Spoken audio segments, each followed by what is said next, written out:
Hello, everyone. It's Dr. T. I'm a tech trainer and career coach, and I help professionals transition to tech by leveraging their existing skills and abilities.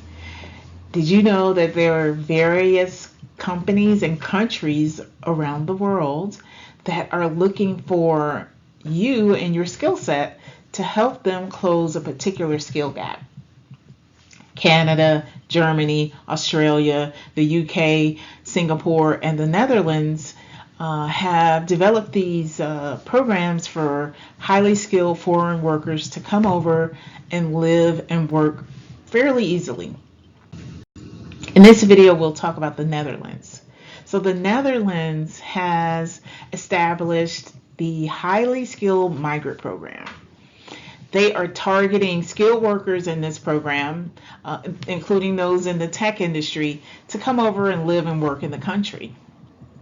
Now, unlike some of the other programs that we've talked about, this program requires employee sponsorship, meaning that instead of you, the highly skilled worker, applying on your own, the Dutch employer must apply on your behalf.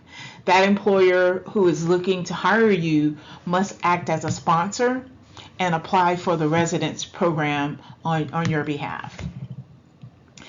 That employer must also be registered as a immigration and naturalization service company, and that recognizes them by the Dutch government as a sponsor, a recognized sponsor that has the authority to hire skilled migrants. So we'll talk about some of the companies that you want to look at that have been identified as one of these registered sponsors. So to be eligible for this program, though, and for the company to actually start the process to hire you, you as a skilled worker must have some specialized knowledge or expertise in a particular field. We'll talk about the fields in just a bit. The process involves the employer extending an offer to you and then making certain that Dutch company is actually a recognized sponsor and has that capability. So that recognized sponsor offers you the job. They identify and map you to a minimum salary. This is very good because you'll have some idea of what salary range they're offering to you early on in the process, because there is a minimum salary at least for the job that they're looking for you to fill. And then you yourself, you'll be able to map your education experience directly to that job offer, because that's a requirement of the process. So eligibility begins with the employer, meaning that they're a recognized sponsor. They have identified themselves with the government as a sponsor that has the capability to bring on skilled migrants. They have identified the specific minimum salary for the job, and that's the benchmark from which you'll start negotiating with that company. And then you yourself, as the applicant that they're looking to bring on, you'll have that specific education and experience that will map directly back to the job posting and the job requisition. Now, as with most of the other visa programs and foreign worker programs that are out there that we've discussed in other videos, they're looking for those high growth industries.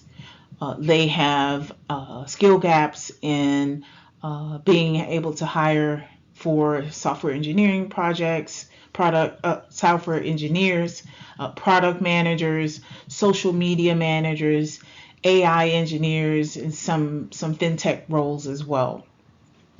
Companies that hire for and are a part of this program for the highly skilled migrant workers are companies like Booking.com, which is very interesting.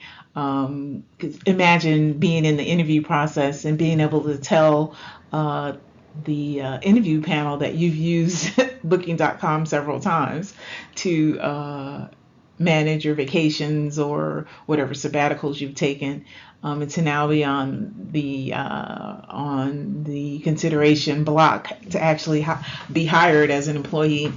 Phillips is a part of this program and is recognized at the time of this video as a qualified sponsoring company.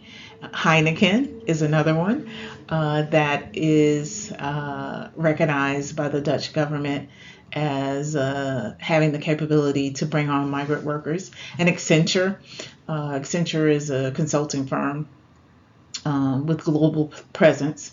So some of these companies may sound familiar to you. If they don't, I recommend going out to their sites, checking out what jobs they have, and then maybe going back over to LinkedIn and cross-referencing in terms of the latest positions that they've posted, and being able to see that applicant count to kind of get an idea of how many people have looked at and potentially applied for the role, and understanding why some of the roles are aged. And then those would be some of the opportunities to look at and see if you can get sponsorship for. So if you need help or you want to talk about your transferable skills, which roles you might look into filling and applying for with one of these sponsored organizations, drop a line below or reach out to info@transitiontotech.tech, and we can talk about your ability to transfer and transition to a tech role abroad. Thanks so much for your time, and don't forget to like, share, and subscribe.